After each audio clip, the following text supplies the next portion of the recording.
Hi, I'm Paul Battaglia, and this is section 8.6. And what this will do is actually conclude our look at all these tests that students need to know for convergence. But the essential question that we would like students to be able to answer at the end of section 8.6 is, how do I determine when to use the ratio test versus the root test? So for our final two tests here, I'll start off by looking at the ratio test. And actually what I'd like to do right away is see if students can tell me where this might connect to something they've seen before. So I show them that the limit as n approaches infinity of the absolute value of a sub n plus 1 over a sub n must be less than 1 in order for us to determine that a series converges. And I ask them, where have we seen anything that looks a little bit like this? And there's a little quiet time there in the room, and it's best to just pause and let them think. Don't jump right in. Don't be nervous about the idea that nobody's saying anything back. Give them time. And then hopefully one student will make the connection that what they're looking at is really no different than a geometric series and the ratio, the common ratio. And then hopefully we can go from there and someone can say, well, wait, so for a geometric series, that converges when the common ratio is less than 1. So we're looking at the same thing. And indeed we are. So that's the connection I want them to make right off the bat. Now, the other thing I really need them to understand is actually when it would be appropriate, or at least helpful, to actually use the ratio test. And so primarily I tell them to focus on situations where they have factorials involved or exponential powers. So after that, we'll go through the first couple of examples.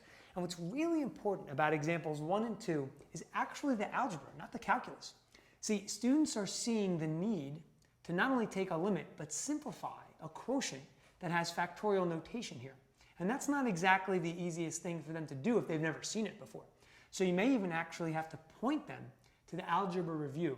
And what they're looking for here is the idea that we can expand the terms. So n factorial is the same thing as n times n minus 1 times n minus 2.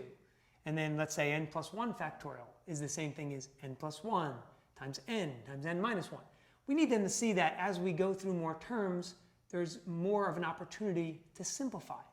And what we're left with is what we really need, to be able to take the limit of an expression and only look at the highest powers, since we're only looking at the limit as n approaches infinity. Okay, let's transition to the root test now. So again, right off the bat, I like to tell students two things. Number one, when would it be appropriate to use the root test? Well, we're looking for nth powers in our expression, so that's certainly what we need to recognize. But secondly, I like them to understand that they actually share the same limit conclusions. So whether we're doing the ratio test or the root test, if the limit is less than 1, then that means the series converges. And if it's greater than 1, the series diverges. But if the limit is equal to 1, that means the test is inconclusive. Now, what students also need to figure out at some point, or maybe even need to be told, is that these tests are not to be used with a p-series. A p-series, we have our own rules for, and we've seen that. All right, now let's talk a little bit about some common errors and then how maybe we can kind of sum up the section. Remember, this section now is the end of many tests, and it might be a good time at this point to, number one, assess the mistakes that your students are making. And then number two, decide if you'd like to take a pause for a minute.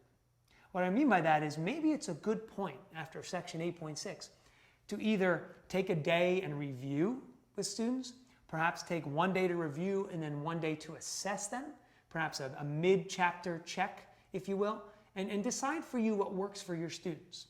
In my personal class, what I've done is I've actually given them somewhat of a small quiz every single day, either when they enter the class or they exit the class. And I'm talking about 1 or 2 problems, because I would like to keep tabs on where we are after each one of these tests. And then when I get to this point, I say, you know what, I want to assess how well you can do knowing all of the tests. So some common mistakes. The simplification I talked about before is actually a very difficult thing for students with factorials. So take some time, see if there's any issues there. Other things students start to do is, since they've seen so many tests, they become a little jumbled in their mind. So for instance, they might actually mix up something like the conclusions we get from the limit comparison test and the ratio test. Meaning, when we get 1 using the ratio tests from our limit, that test is inconclusive. But when we get 1 from the limit comparison test, we get a finite positive value. That means that we can actually make a conclusion. So either both series converge or both series diverge. So these are the kinds of things that we have to watch for. All right, let's sum everything up, right? And example 5 specifically does an amazing job of that. See, we'll show students about 7 different series, and we'll ask them to use the tests that we've covered to this point to determine the convergence or divergence of each. Now, if that's not good enough, or if you're looking for something extra, what I have my students do is get into groups of 2, maybe 3, no more than that, and come up with some type of a summary diagram. Maybe it's a table. Maybe it's a flowchart. Something that shows me 2 things. The test, right, and the conclusions I'm looking for from the test. I may even ask them for a 3rd thing, when to use the test. So flowcharts are great. They might be a little difficult, but these kinds of ideas are ways for students to have a nice general consensus of all the things we've talked about. Think about the power of having this to review as you go further in the course. To have this in their back pocket to refer to gives them a lot more confidence as well. So I hope these tips have been helpful, and I'm sure you'll find much success in section 8.6.